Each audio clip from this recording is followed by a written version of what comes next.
This is the Sgt Pepper's 40th anniversary on BBC Radio 2. For this unique celebration, Oasis chose to cover George Harrison's Within You, Without You, the track which opens side 2 on the original album. Hello. Hello.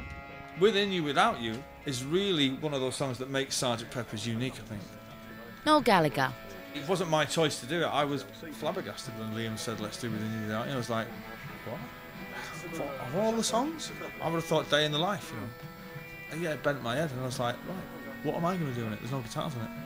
What's Gem going to do? What's Andy going to do? And then we kind of hit on the idea that, you know, the Love album is a bit like George Martin's mix Tomorrow Never Knows with Within You, Without You. And we went, we'll do it like that. Me and Gem had gone to Gem's bedroom, we'd done a little demo and sent one to Liam and sent one to Stockholm to Andy. Honestly, by the time we came to rehearse it, we'd booked some place. We were done within 10 minutes, you know. We all know what we're doing. We're all big boys, you know what I mean? So why was he going to change guitars? Why? Because he wants to stand next to Terry. Oh, that's all. And we were all kind of hoping to do it without headphones. Oh, fine. You know what I mean?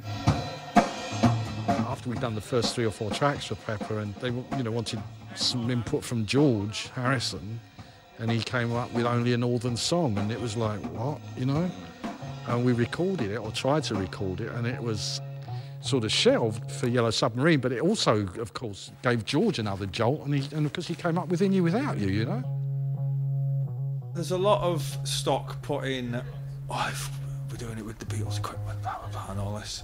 And, you know, friends of mine who are doing this thing with us, I go, no, it's going to be great, you know, we're going to use the gear that McCartney used, and, you know, we're going to, you know, the bass sound, it's like, to get that bass sound, you got to have the bass player, and the bass player's doing something else, and to get Ringo's drummer sound, you might have the mics, but you haven't got the drummer, you know, and to sound like George playing the guitar, you've got to be George playing the guitar, I'm afraid. I mean, you can copy it and all that, but, you know, you'll never get it to sound like the Beatles. Hello? Yeah.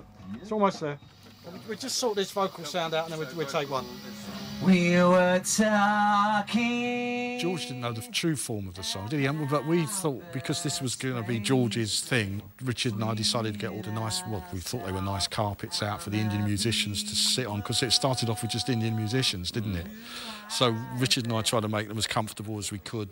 It was quite nice, and I'm not sure whether the others were They weren't here at all. They were here to start with, and I think they left. Yeah, and I can remember on one of the sections, they walked in when George was recording some of them, and I don't know, it might have been Paul, but if you hear the end of one of the sections, there's a tambourine that just goes ching ching. Somebody picked it up, and that was very cheeky.